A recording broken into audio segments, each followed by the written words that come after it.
Tapakathamaratam taptajivanam kavibhireditam kalmashapaham Shravanamangalam Shrimadatam Bhuviyunanti Bhuriyaja. Your words are like nectar, bringing life to scorched souls. They are praised by poets and remove all sin.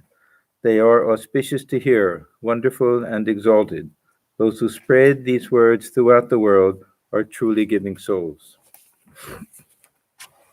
Welcome, everyone, to our class on the Gospel of Sri Ramakrishna. We are on page 243. This is the chapter with the devotees at Dakshineswar, part 1. And the date is Sunday, June 10th, 1883.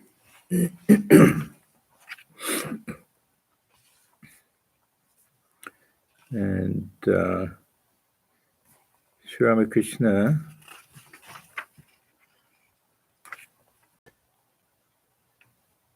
there's a long conversation that starts with a single question. The devotee asks, "Sir, is it necessary to have a guru?" And then it goes into all sorts of different topics here.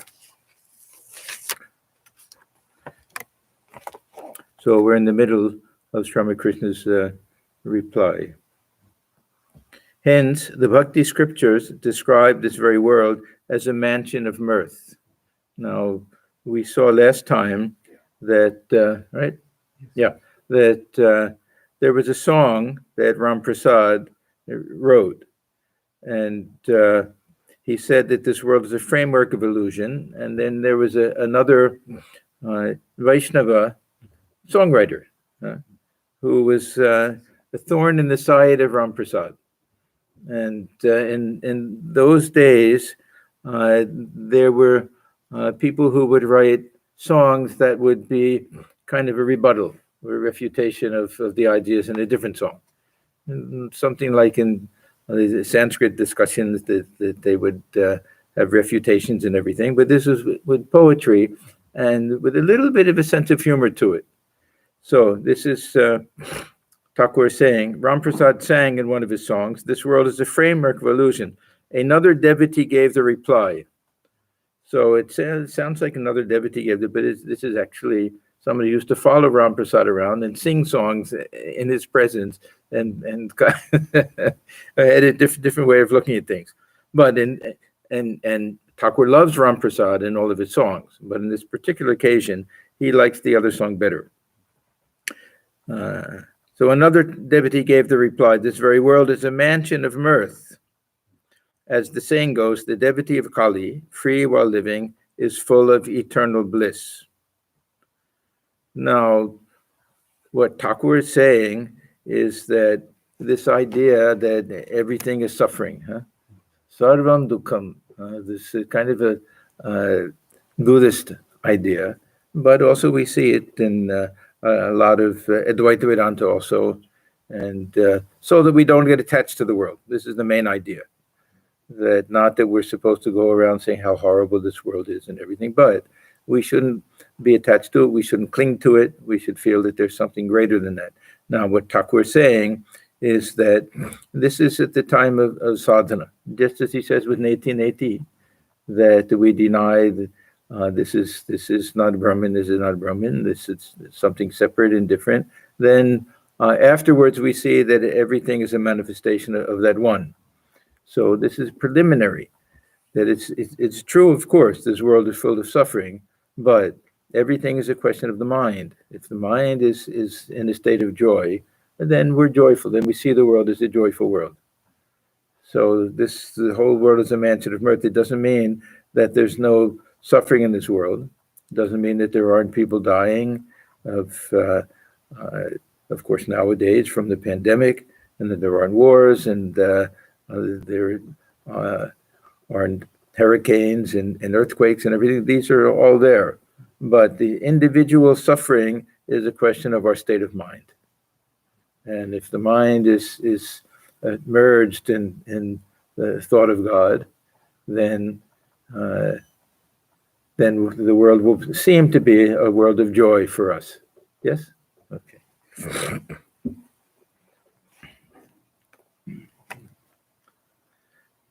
Yeah, just to explain to everybody that now we're starting to get a few people here. So I'm looking, I have to kind of go back and forth between the camera and everybody else here. And I like questions, but for the people who are watching out there, it gets a little bit, it loses the flow. So if we have questions, I like questions. Just make sure that people can hear, or I'll repeat them, or they're short questions or something. Well, one thing I wanted to do, we have someone coming for the first time today. So I wanted to just give a little bit of background on what we're reading here. This Gospel of Sri Ramakrishna. Sri Ramakrishna, this will be something that most of you know, of course, that after his long period of spiritual practice and all of his different types of spiritual experiences and going into ecstatic moods and different experiencing all different levels of meditation and everything, that slowly his devotees started to come, and he spent most of his time either sitting in his room at the temple garden at Dakshineswar or visiting them, the devotees in their homes in Calcutta. And M, who was one of the devotees, recorded the conversations and told us exactly when they took place and who was there, all the details and everything. And that starts from February 1882. And it goes until almost to the end of Sri Ramakrishna's life in 1886. Most of it is during the period up until 1885. Then Sri Ramakrishna got his cancer of the throat and was moved to Shambhakur and Kashipur. So we also have periods there that are recorded, and a small amount that was after the passing of Sri Ramakrishna. So what we're getting here is M. He doesn't use his full name, Mahendranath Gupta, who was, of course, the whole life was devoted to Sri Ramakrishna. He soaked up all of the words of Sri Ramakrishna, and he had a tremendous memory. He would go home that night or whenever, sometimes he spent the night there, and would write everything down in cryptic notes. And then later he would sit and meditate. He would read those notes and he would sit in meditation, and everything would flash back before his eyes, and he would write everything out. He had that type of fantastic memory. And so a number of years after Sri Ramakrishna passed away, he was really encouraged by everyone to start publishing these things. And then little by little, they all became published.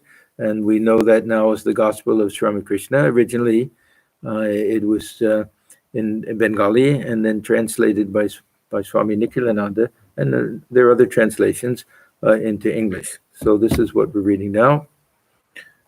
Okay.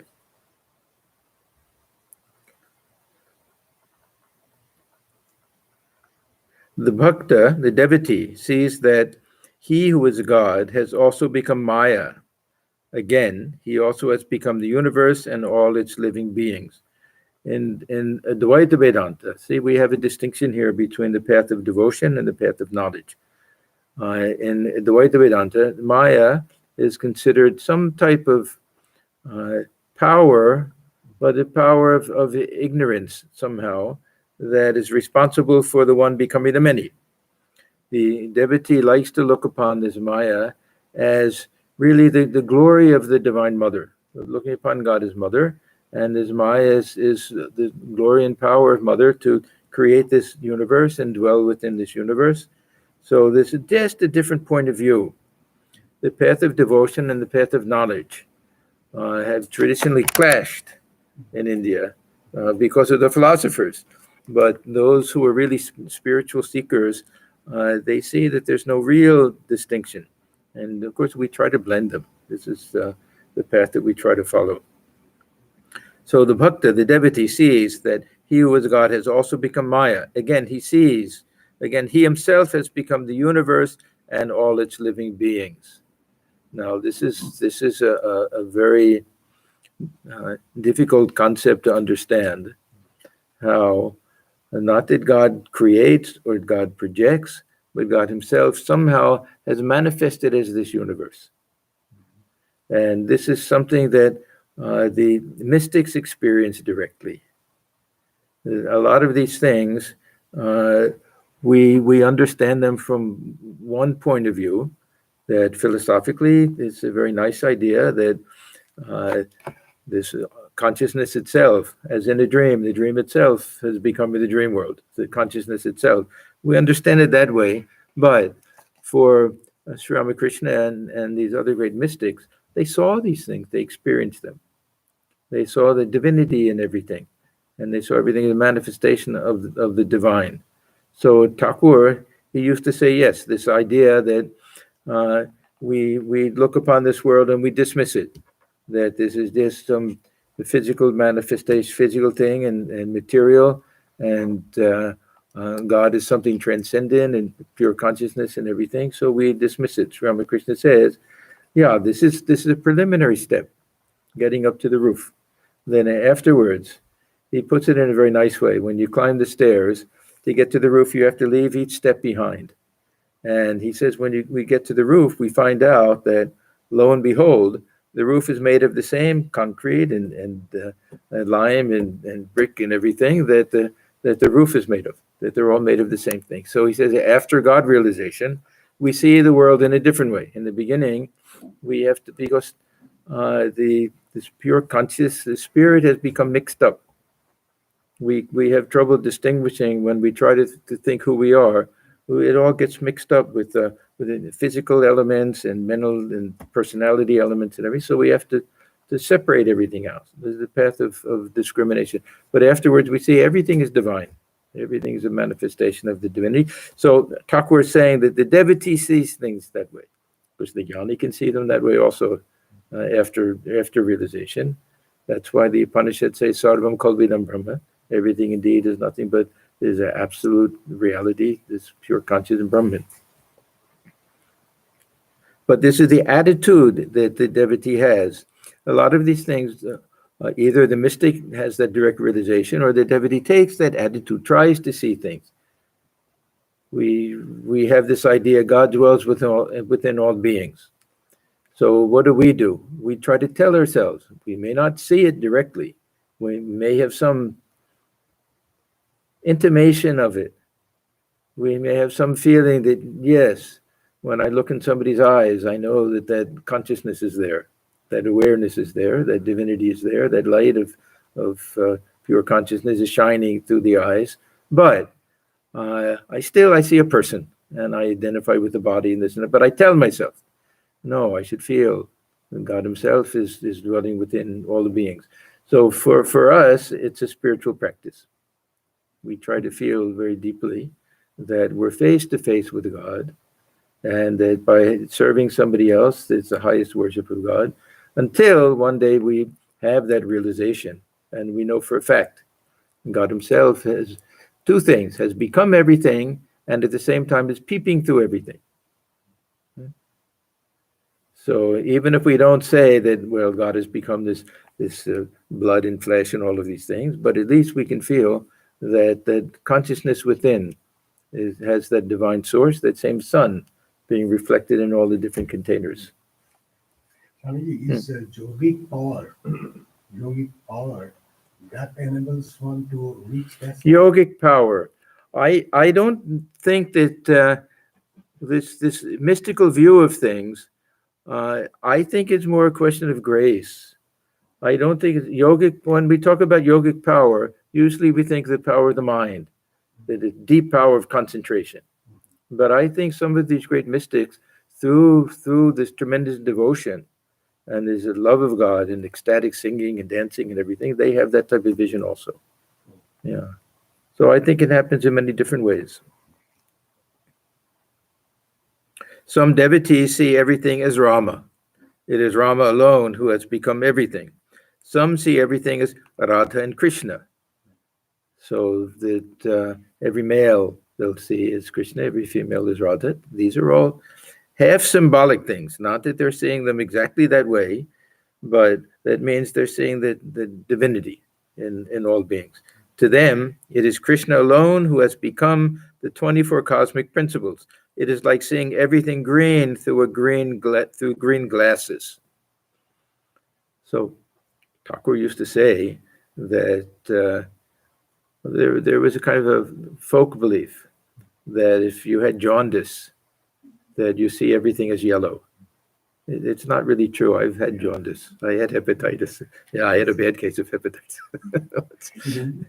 In India. Yeah. But I didn't see everything as yellow. I, of course, looked everything was brown and yeah. But the idea is that we see through everything through the lens of devotion and the lens of love and the lens of knowledge, and the vision changes. The vision changes for us. So there's and we try to do it either through some grace of God, some mystical vision or something. Automatically we see it. Otherwise, we tell ourselves that this is the truth. We're not trying to fool ourselves. It's not like we're putting on sunglasses and everything is looking to be a color that doesn't belong to it. We're actually seeing things as they are. We ourselves are now wearing dark glasses and not seeing things clearly. But the Bhakti scriptures admit that the manifestation of power are different in different beings. Okay, now this is another idea. For some reason, during Sri Ramakrishna's lifetime, he came across many people who said that if God dwells within all beings, if God is the source of all power, then it must be equal in all beings. Otherwise, God is partial. Why should God give more power to one person and less to another person? And Sri Ramakrishna used to make this distinction that, yes, God dwells equally within all beings, but there's a distinction in the power, Shakti Vishesh. He used to say that in some, there's a greater manifestation, in some, a lesser manifestation. It seems to be a very obvious thing. It seems that and some of the most intelligent people, Vidyasagar and Keshav, the Brahmos, many of them, they thought that, God is unfair, God is impartial. But it's a question of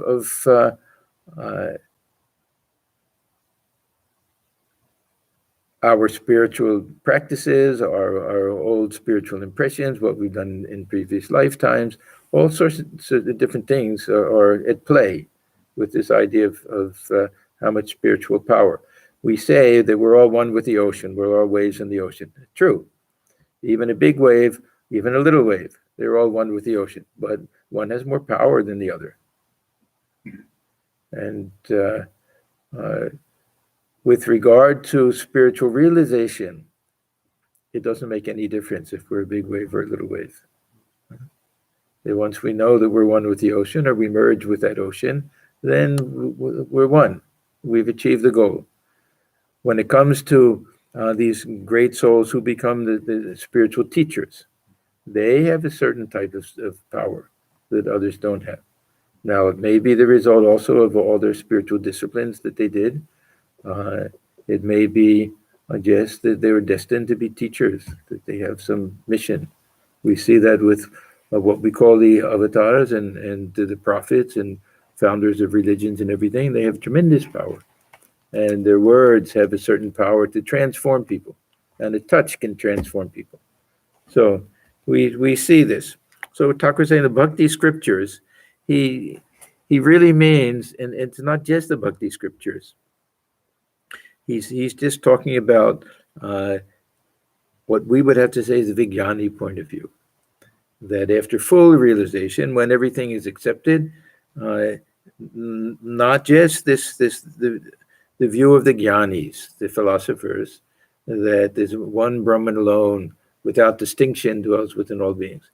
This is true, but this Shakti is something different. We all have different degrees of power, even with regard to physical power, mental power, everything. We see that. This is one of the just laws of nature.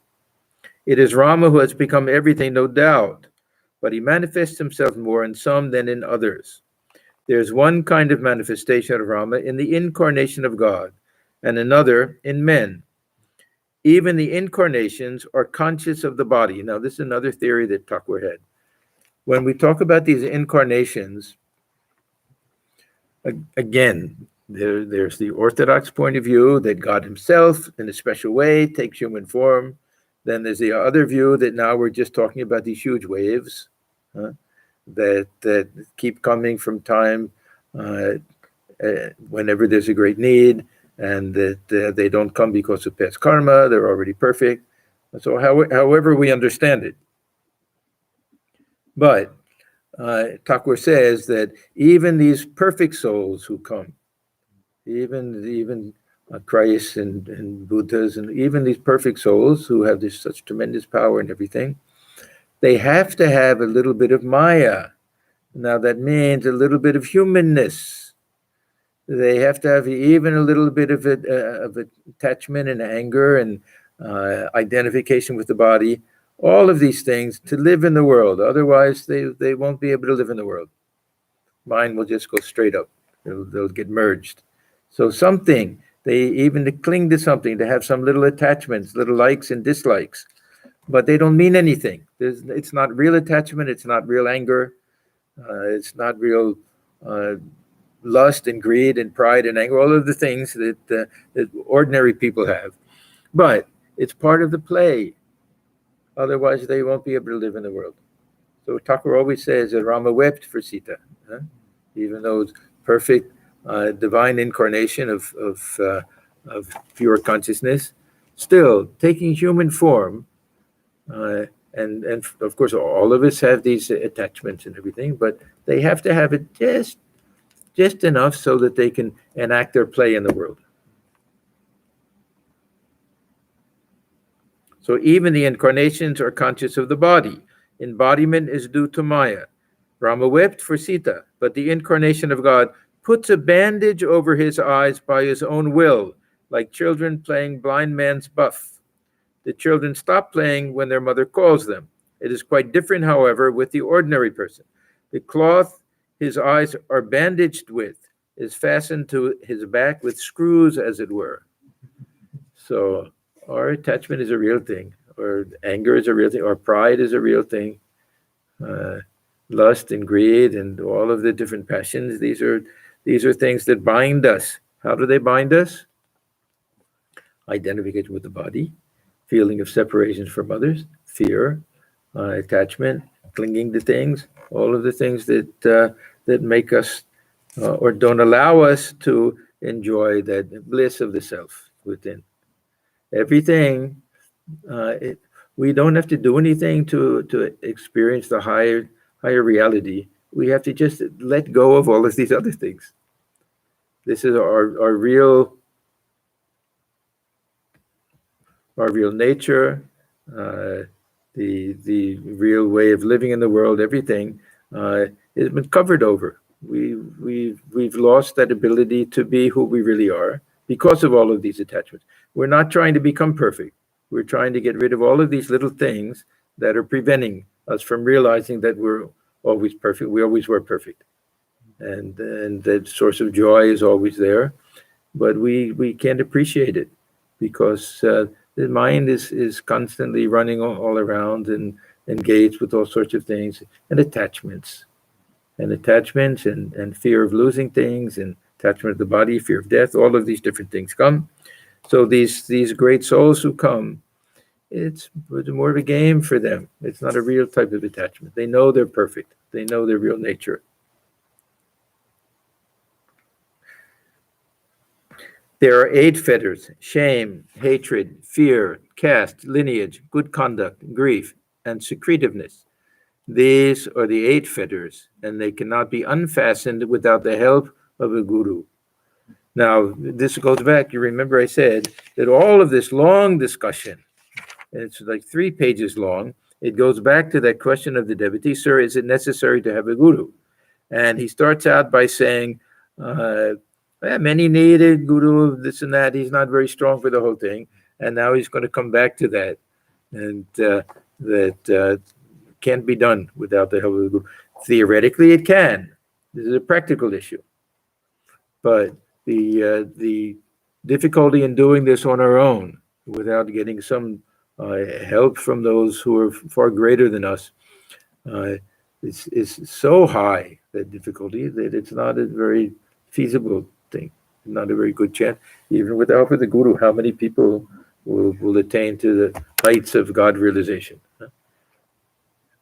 But Swamiji, I have a question. yes, This is about this one. There is in the Bengali version, at least I see that Ram, Lakshman, and Sita, when they were walking together. oh, we had that earlier. Yeah, Okay. yeah. We had that last week. That Thakur always gives this example that Rama was exiled into the forest, and his Sita, his wife, he didn't want her to come, but she said, "No, you're my husband. I'll go with you." And his younger brother Lakshman, he said, "No, I'll also go." So very often they had to be walking along a narrow forest path, right? So Thakur gives this example that Rama would be walking first, and Sita would be following him, and Lakshmana would be the last one. And the Sita represents Maya. Yeah, only because Maya is always the feminine power, Shakti, right? Shakti. Okay. Yeah, but the Shakti, it's both. It's that divine power which manifests everything, but it's also that that veil of ignorance and attachment which doesn't allow us to see the reality. There's both meanings. So he says, unless Sita steps to the side, Lakshmana can't see Rama, because she's standing in between. So he gives that illustration.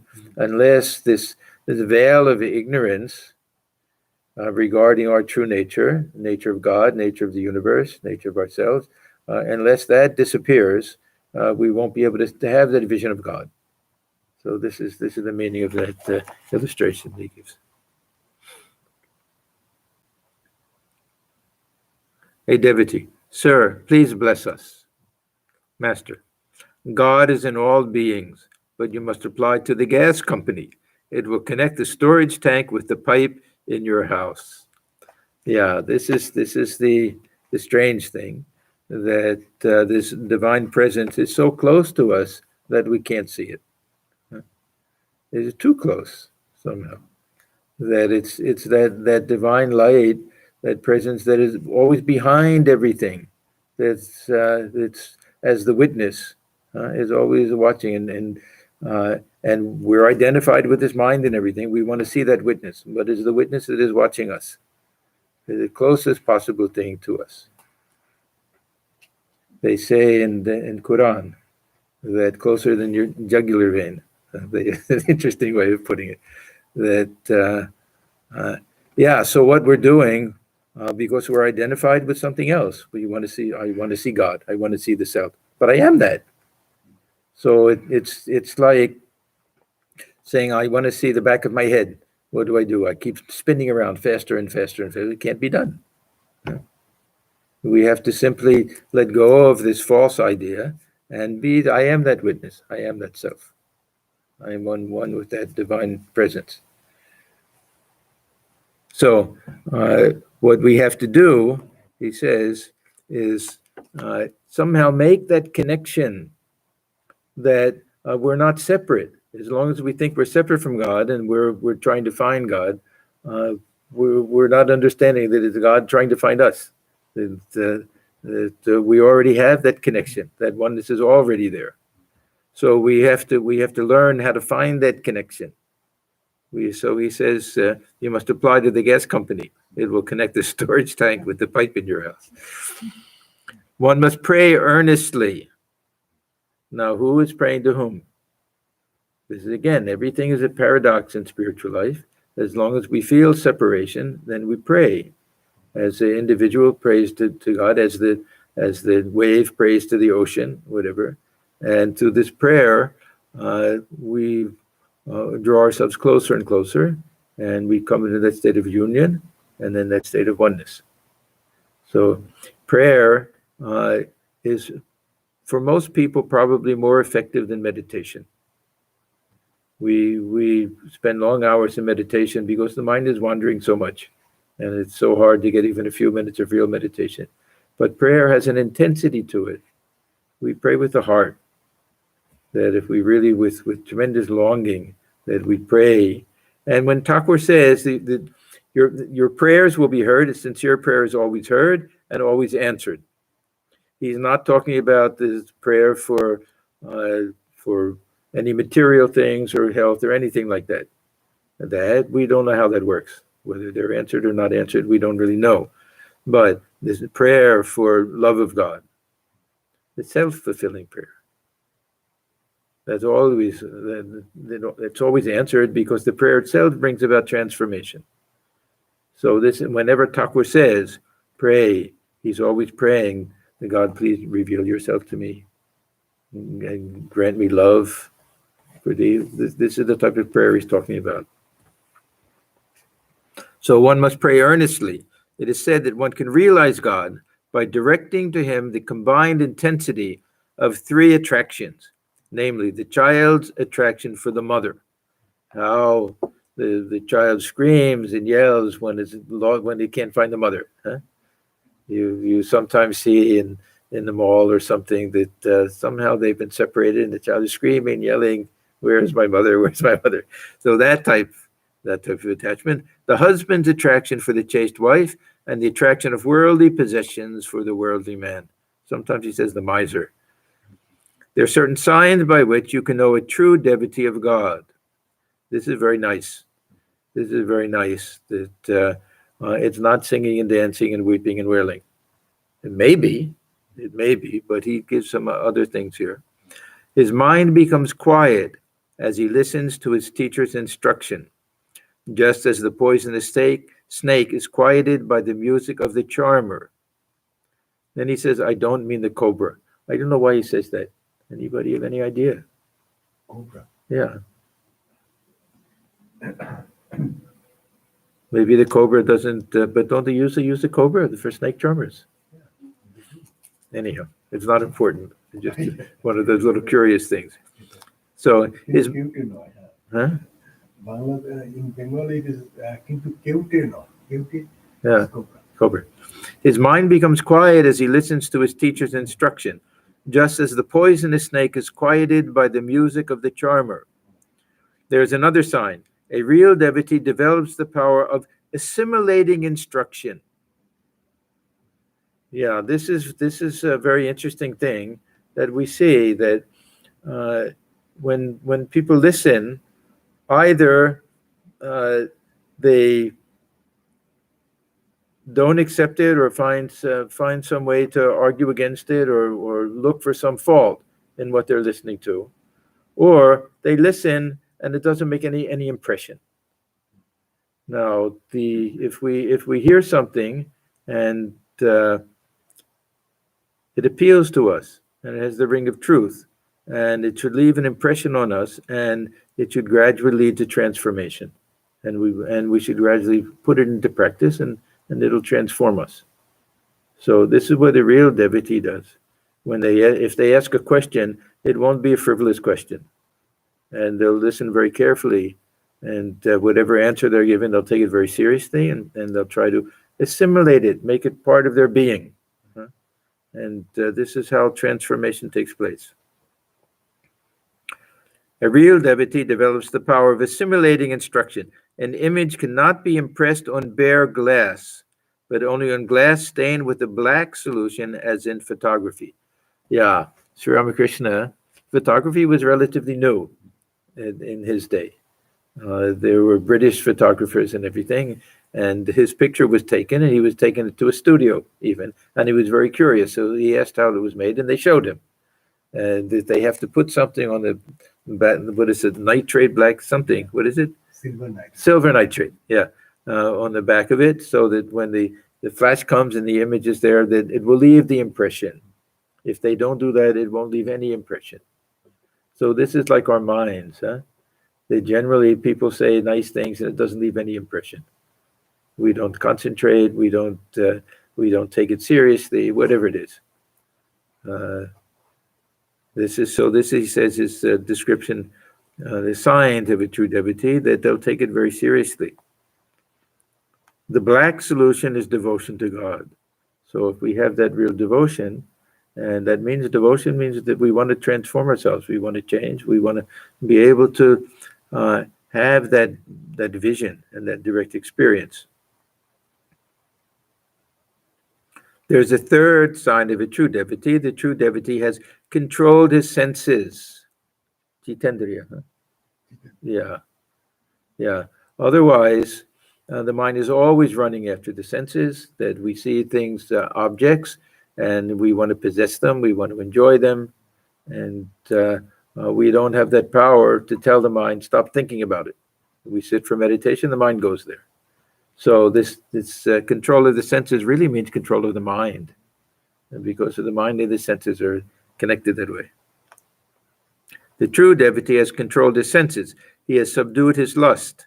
The gopis were free from lust. You were talking about you're leading a householder's life. So this was a householder devotee who had asked this question. Suppose you are a householder. It rather helps in the practice of spiritual discipline. It is like fighting from inside a fort. Yeah, Thakur used to say that the monk, that it's like fighting in the middle of an open field. He has no place to hide. That the devotee has the family, and if there's some hidden desire, they can fulfill these desires. It's not that they're constantly fighting without any other means of controlling it, except for the self-discipline. The householder is allowed to have a little bit of this kama and artha. These are the two aims of life. They can have some enjoyment, they can have some possessions, but they have to do everything watching carefully how the mind reacts and not forming any attachment, and learning that these are not the ultimate aim of life, that these are the things that rather get us attached to life. So there's a very beautiful scheme of life that we find in the Vedantic tradition, that the householder is told, yes, enjoy the world, but make sure your enjoyment is guided by dharma, and don't do anything unethical or immoral. Do everything guided by righteousness, and observe. You have some desires, fulfill those desires. Was it worth it? Huh? Did the desire increase after you fulfilled it? Were you able to get rid of it? Were you able to look through it? There's a nice expression that we find Thakur uses also, bhoganta, reaching the end of enjoyment. And how do we get to reaching the end of enjoyment? Means that we've had enough. I've had enough. We sit down with a big pizza in front of us. Eventually we get to the point where we say, I've had enough. We keep eating and eating and eating. Some people have to eat till they get sick. Some people can just stop it after a certain point. Other people, their desire to eat pizza will increase. Others will say, no, I've had enough. I've enjoyed this world. I've seen through it. I know how much pleasure it can give. I know how much pain is behind things also. I've had enough. That's bhoganta. They've reached the end of enjoyment. The householder is allowed to do that. Sannyasi, no, you can't enjoy these things. So that's out in the open field. He doesn't have any protection that way. So the householder, this is the advantage. It is like fighting from inside a fort. The tantrics, these are the worshippers of the Divine Mother he's talking about now, sometimes use a corpse in their religious rites, the Shava sadhana. The Thakur gives another example, that they'll even sit right on the chest of the corpse, facing the head. Now and then the dead body frightens them by opening its mouth. I don't know if this really happens. That is why they keep fried rice and grams near them, and from time to time they throw some of the grains into the corpse's mouth. Thus pacifying the corpse, they repeat the name of the deity without any worry. Likewise, the householder should pacify his wife or husband and the other members of his family. He should provide them with food and other necessities. Thus he removes the obstacles to his practice of spiritual discipline. This means that, see, in family life, if it's smooth, if there aren't a lot of problems, husband and wife and children and everything, then the mind is free to do spiritual practice. So it's not good in spiritual life for those in the household life to get too involved with all of these things. A little bit, yes, this is my husband is like this, my wife is like that. Kids, I know they won't get straight A's. It doesn't matter. Let them do the best that they can. Leave everything up to God. Enough. And then mind is free. And if it means that we have to compromise on some things, then we compromise. They're not the big things. Compromise on the little things.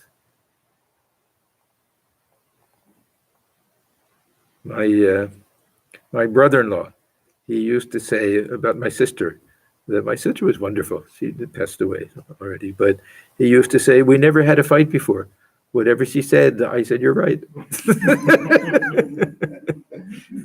They had a very beautiful relationship. Yeah, so it doesn't make sense. It's not worth it, fighting over little things and everything. So we try to keep everybody happy. Thus, he removes the obstacles to his practice of spiritual discipline. Those who still have a few worldly experiences to enjoy should lead a householder's life and pray to God.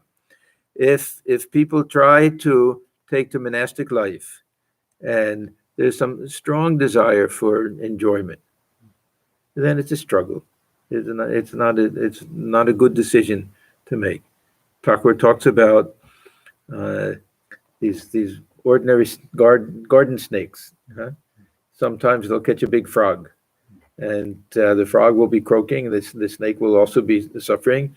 It's not big enough or strong enough to swallow it, and yet it can't spit it out either. There's suffering on both sides. So if those take to monastic life, if they don't have that strong feeling of dispassion for the world and strong longing for God, and they still have some these desires are lingering there, then it's a constant battle. And if householders have this tremendous longing to renounce everything, then it's also a bit of a struggle for them in the household life. This was M's situation, the author of the gospel, that he really had the mindset of a monk, a sannyasin, and really wanted to give up everything. But he had his duties in the world. He had his wife and children, and Sri Ramakrishna wanted him to be an example to the world of somebody who has the heart of a monk, of a sannyasin, and yet fulfills his duties in the world. Grihi sannyasi, that he was a perfect example of that. That is why Nityananda, of course, Chaitanya Deva's companion, we can say second-hand man, something like that, allowed the worldly to eat catfish soup and the warm embrace of a young woman while repeating God's name.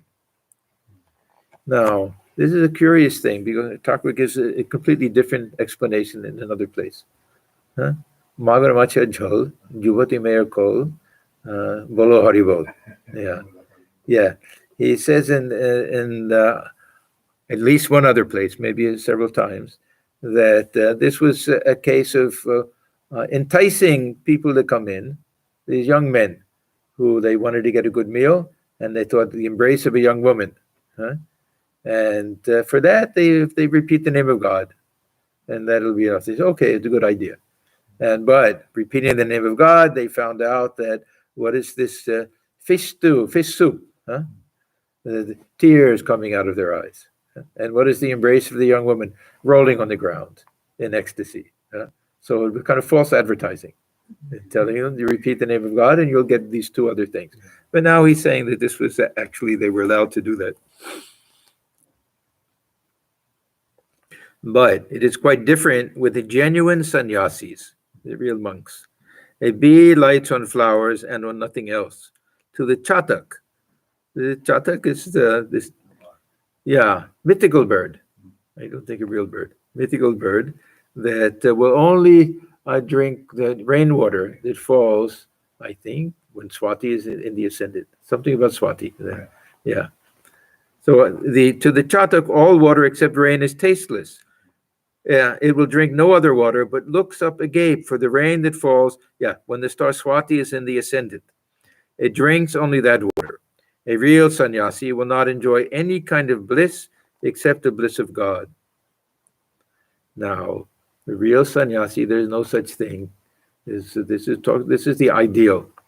There are very few who will have such purity and such freedom from the passions and everything. But it's very rare that it's not a struggle for the sannyasi also. But they shouldn't feel such a pull for the world that it becomes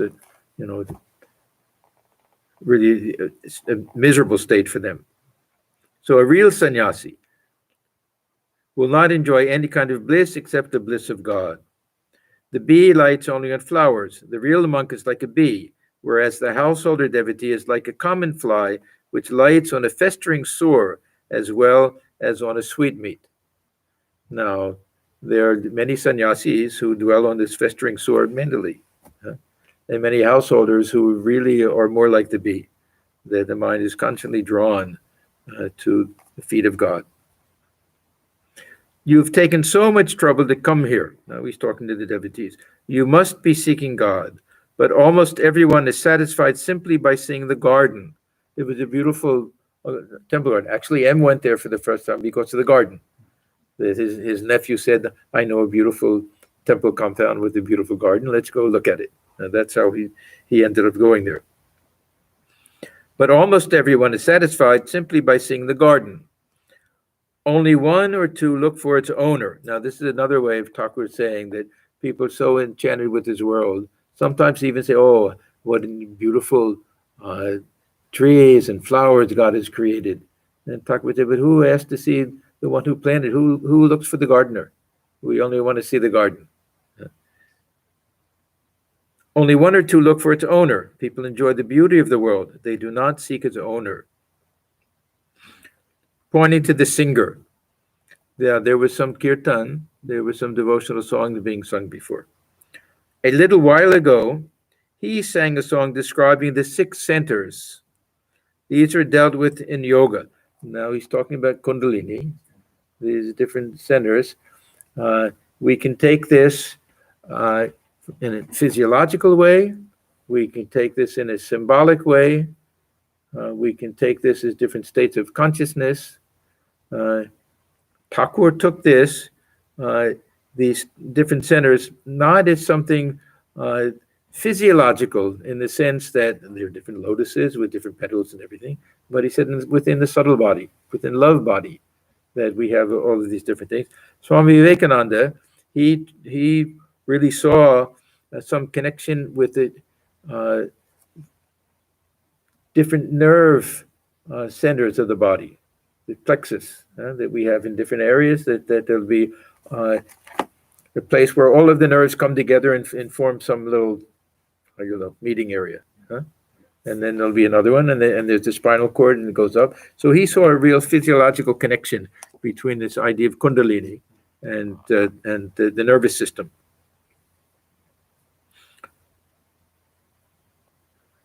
These are dealt with in yoga. There are 2 kinds of yoga, Hatha Yoga and Raja Yoga. The Hatha Yogi practices physical exercises. His goal is to acquire supernatural powers. Now, the way people practice Hatha Yoga today is a little different. That nobody really thinks that they'll get these supernatural powers. They do it for physical health. It's not a bad thing. But Thakur was talking about those who wanted these psychic powers and everything. His goal is to acquire supernatural powers, longevity, and the 8 psychic powers. These are his aims. But the aim of Raja Yoga is the attainment of devotion, ecstatic love, knowledge, and renunciation. So he's not taking Raja Yoga in the very strict sense, Patanjali's Raja Yoga. He's talking about just really all of the other yogas, Bhakti Yoga and Karma Yoga. And everything. Of these 2, Raja Yoga is the better. There is much similarity between the 7 planes described in the Vedanta and the 6 centers of yoga. The first 3 planes of the Vedas may be compared to the first 3 yogic centers, namely Muladhara, Swadhisthana, and Manipura. With ordinary people, the mind dwells in these three planes, at the organs of evacuation and generation, and at the navel. Now, we don't have to think necessarily in terms of where this Shakti power is within the body. We know that the mind, we can understand that. When the mind is on a certain level, then we're body bound. We think of ourselves in terms of our bodily needs, hunger and thirst and all the other things. That's equivalent to the mind dwelling on these three lower chakras. And so with ordinary people, this is where the mind is. When the mind ascends to the fourth plane, the center designated in yoga as anahata, it sees the individual soul as a flame. So now what Thakur is saying is that we see the world differently depending upon the level that the mind ascends to. Now we have our ordinary plane of awareness, and we see everything as separate from us, as physical. We see objects, we see other people. When mind goes a little bit higher, then even this physical universe, we start seeing it as light. We can see it as ideas. They can completely disappear. Now, which one is true? Which one is the reality? We can't say that these others are hallucinations or false, because it's the same mind, but it's rising to a higher level. So it's not a question, they're all true, but it just depends on the level of the mind. When the mind is in a lower sense, we see this. This is why Thakur says Nitya and Leela are both true, the relative and the absolute. But these aren't simply hallucinations. The mind reaches a higher and higher states, and the question of purity of the mind and the insightfulness of the mind. So the mind is not kind of earthbound and body-bound as it goes higher and higher, and it's explained in terms of the Shakti rising within the Kundalini. We don't have to have this idea of Kundalini. We can simply think in terms of the mind having different levels to it, and utilizing the power of the mind to go higher and higher. Or even scientists will say that we use a very small percentage of the powers of the mind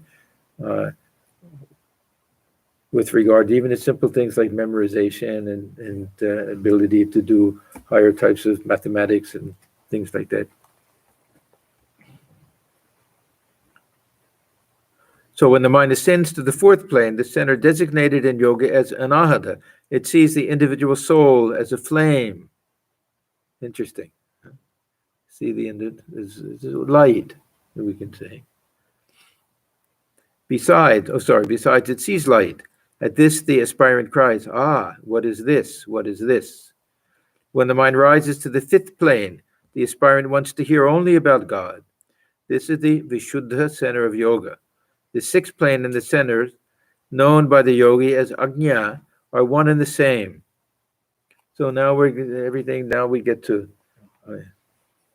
from the heart center to between the eyebrows. When the mind rises there, the aspirant sees God. But still, there is a barrier between God and the devotee. What is that barrier? Sense of I. This I. This is a pure sense of I. It's not the I, egocentric I connected with the personality, but still some feeling that I am having this vision, and the object of my vision is something separate from me, something different. That very pure type of I is still there. When the mind rises there, the aspirant sees God, but still there is a barrier between God and the devotee. It is like the barrier of glass in a lantern, which keeps one from touching the light. King Janaka used to give instruction about Brahmajnana from the fifth plane. Sometimes he dwelled on the fifth plane and sometimes on the sixth. After passing the six centers, the aspirant arrives at the seventh plane. Reaching it, the mind merges in Brahman. There's no distinction. So it's a curious language. The mind doesn't merge in Brahman. The mind becomes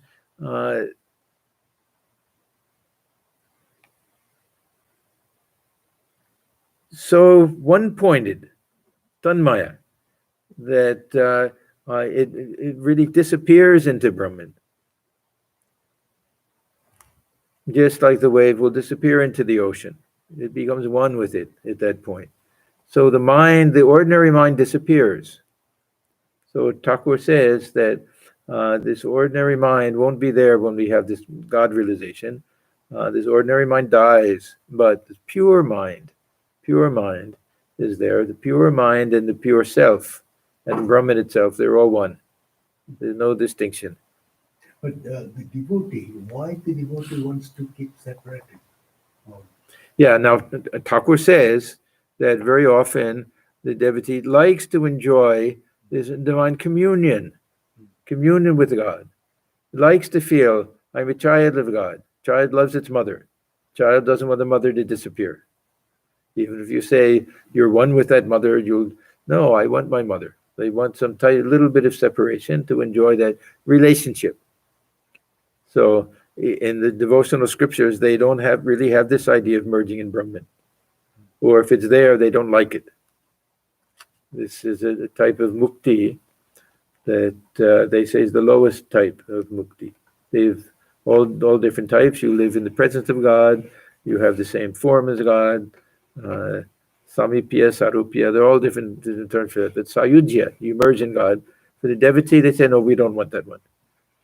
We want to be able to gaze on the face of God. Have a little bit of separation that way. The jnani says, no, I want to dive deep into that ocean and disappear, merge into that ocean, and just be one with that ocean.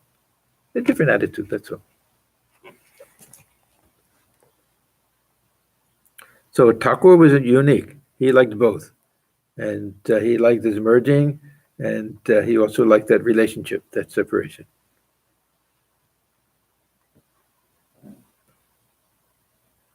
So the individual soul and the supreme soul become one. The aspirant goes into Samadhi. His consciousness of the body disappears. Yeah, we see when Swamiji went to that first thing, he said, where are my arms? I can't feel my body. Even with the eyes open and seeing everything, somehow this numbness comes, something like that.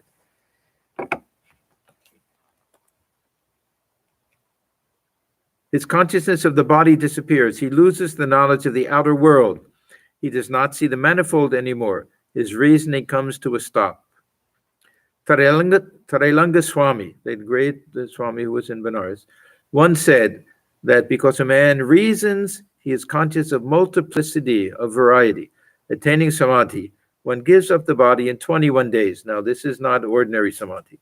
If the mind gets so merged, like the salt doll becomes one with the ocean, then there's no coming back. Otherwise, Thakur will talk about how these God-realized people live in the world. So it's not that everyone will give up the body.